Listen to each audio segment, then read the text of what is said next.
Hi, my name's Anna. I'm a non-Indigenous settler person from Northern Ontario, but I now live in the traditional territory of the Mississauga, the New Credit. But I grew up in the traditional territories of the Nipissing and Chippewa Anishinaabe people. So I just want to thank Zoe, Erica, Chelsea, and everyone else for organizing this event. And I will be reading from pages 251 to 253 of the Truth and Reconciliation Commission report, specifically the content related to the Treaty of Niagara. So, let's get started. In 1818, a Crown representative, Captain Thomas G. Anderson, gave the following account of a meeting between Anishinaabe peoples and the Crown at Drummond Island in Lake Huron, and I quote, "The chiefs did decamp, laying down a broad wampum belt made in 1764. Orkata, an Anishinaabe speaker, holding the belt of 1764 in his hand, said, 'Father, this my ancestors received from our father, Sir William W. Johnson. You sent word to all your red children to assemble at the Crooked Place, Niagara. They heard your voice, obeyed the message, and the next summer met you at the place. You then laid this belt on a mat and said, "Children, you must all touch this belt of peace. I touch it myself, that we may all be brethren united, and hope our friendship will never cease.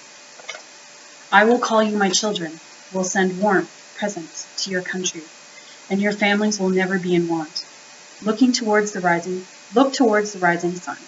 My nation is as brilliant as it is, and its words cannot be violated. Father, your words were true. All you promised came to pass. On giving us a belt of peace, you said, if you should ever require my assistance, send this belt, and my hand will be immediately stretched forth to assist you." Here the speaker laid down the belt. End quote. Over the years, Indigenous leaders involved in treaty negotiations not only used wampum belts to recount the Treaty of Niagara, but also presented original copies of the Royal Proclamation to government officials. In 1847, a colonial official reported, and I quote, "The subsequent proclamation of His Majesty George III, issued in 1763, furnished them with a fresh guarantee for the possession of their hunting grounds and the protection of the Crown. This document the Indians took upon as their charter.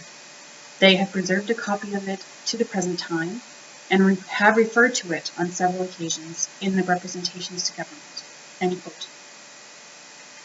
On October 7, 2013, Canada marked the 250th anniversary of the Royal Proclamation of 1763. The Governor-General of Canada, His Excellency the Right Honourable David Johnston, spoke at the proclamation's importance, and I quote, "This extraordinary document is part of the legal foundation of Canada. It is enshrined in the Constitution Act of 1982, and it sets out a framework of values or principles that have given us a navigational map over the course of the past 2.5 centuries. Its guiding principles of peace, fairness, and respect established the tradition of treaty making, laid the basis for the recognition of First Nation rights, and defined the relationship between First Nations people and the Crown. All history reverberates through the ages, but the Royal Proclamation is uniquely alive in the present day. Not only is it a living constitutional document, its principles are of great relevance to our situation today in 2013 and to our shared future. Without a doubt, we have faced and are facing challenges, and we have much hard work to do on the road to reconciliation. But it is a road we must travel together.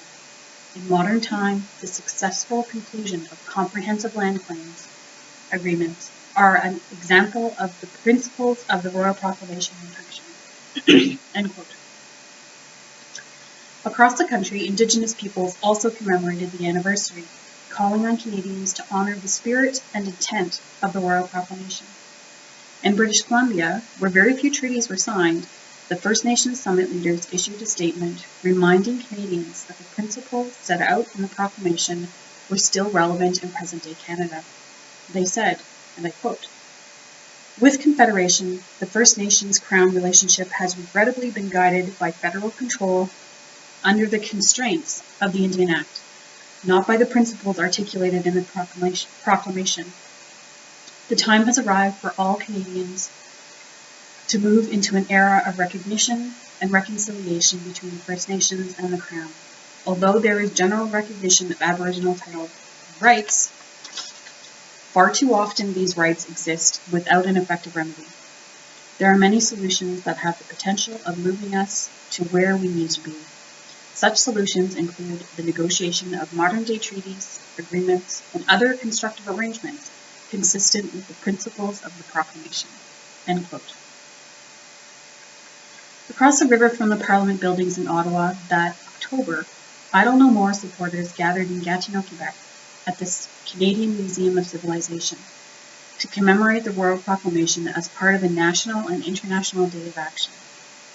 One of the organizers, Clayton Thomas Mueller, said, and I quote, "We are using this founding document of this country and its anniversary to usher in a new era of reconciliation of Canada's shameful colonial history and to turn around centuries of neglect and abuse of our sacred and diverse nations."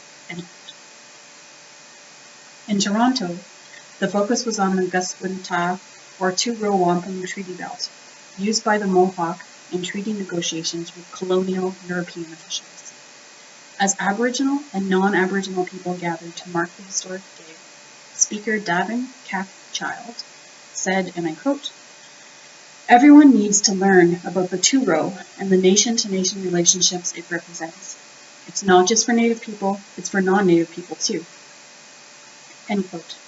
The gathering ended with a march as people carried a replica of the two-row wampum through the streets of the city. Those who commemorated the Royal Proclamation and the two-row wampum emphasized that the principles and practices that cemented the treaty relationship remain applicable today. The Royal Proclamation of 1763, in conjunction with the Treaty of Niagara of 1764, established the legal and political foundation of Canada and the principles of treaty-making based on mutual recognition and respect. A Royal Proclamation is also an important symbol. Issued at the highest level, it sends a message to all citizens about the values and principles that define the country.